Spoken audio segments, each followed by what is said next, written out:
The third criteria that I need to be looking at is around social interaction. For some students that I work with, I may review the last evaluation, and then as I'm observing the student today, I might see a lot of improvements in social interaction. So that might be the area that I really want to make sure that I'm focusing on when I'm collecting data, including choosing which autism rating scale that I might want to be sending out.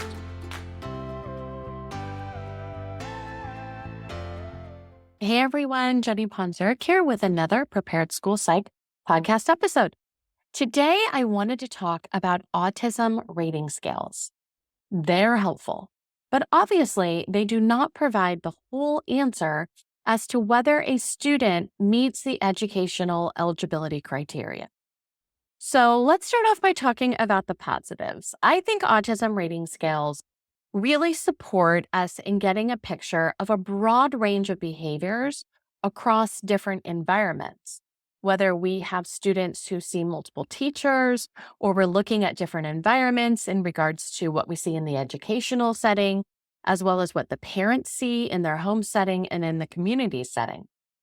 I also think autism rating scales are great when you are attempting to confirm difficulties during a reevaluation that were previously well documented.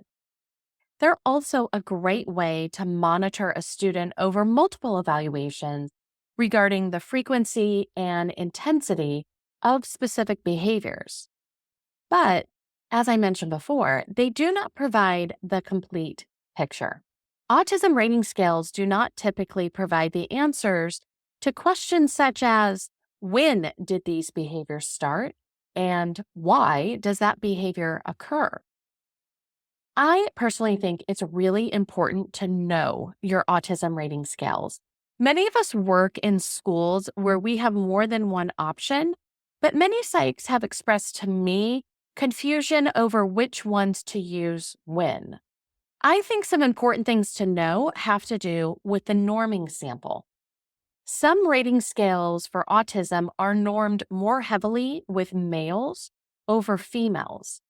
I would want to know that about the rating scales I have access to, especially if I was evaluating a female student. Also, sometimes the norming sample includes just students with autism.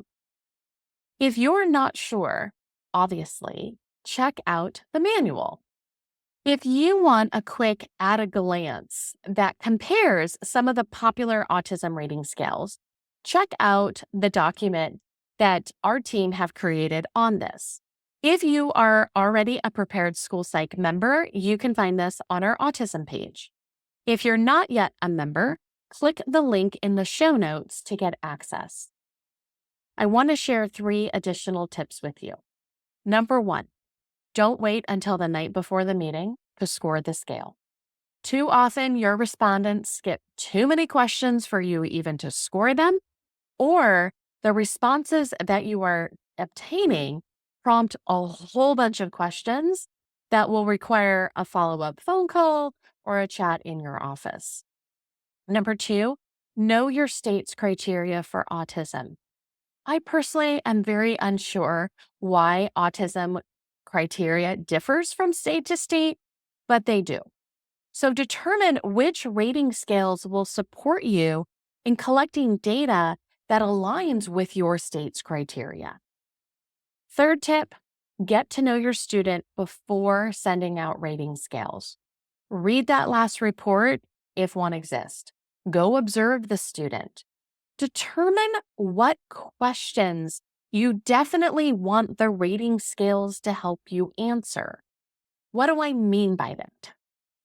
For some students that I work with, where autism is a question on the table for this evaluation, there is long-standing documentation of difficulties with verbal and nonverbal communication skills, which, me practicing in California, are 2 of the pieces that I need to be documenting when I'm collecting data around eligibility under autism. The third criteria that I need to be looking at is around social interaction. For some students that I work with, I may review the last evaluation, And then as I'm observing the student today, I might see a lot of improvements in social interaction. So that might be the area that I really want to make sure that I'm focusing on when I'm collecting data, including choosing which autism rating scale that I might want to be sending out. So, being able to observe the student, being able to review any previous reports, talking to the student's case manager and any related service providers before choosing autism rating scales can help me make a good decision, especially when I'm working in a space that has more than one option. As we know, it can be tough to just get anything back from teachers and parents. So I don't want to have to send additional forms if they are not as needed. Now, I hope these tips were useful. Remember, if you want to see our quick kind of at a glance between some of the more popular autism rating scales, check out our document on this. Again, if you're a Prepared School Psych member, you're going to be able to find this on our autism page. If you're not yet a member, check the link in the show notes to get access. Until next time, everyone. That concludes another episode of the Prepared School Psych podcast.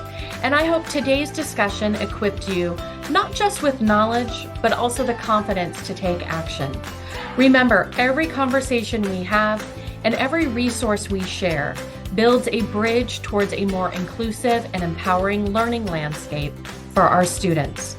If you enjoyed this episode, be sure to subscribe to the podcast for more insightful conversations and resources to support your journey. Share this podcast with colleagues. We would love it if you would also rate and review the podcast. Thank you for tuning in. Just a reminder, everyone, the information and advice provided in this podcast are for guidance purposes only, and all listeners are required to follow both federal and state law and their own school district guidelines and policies. Thank you.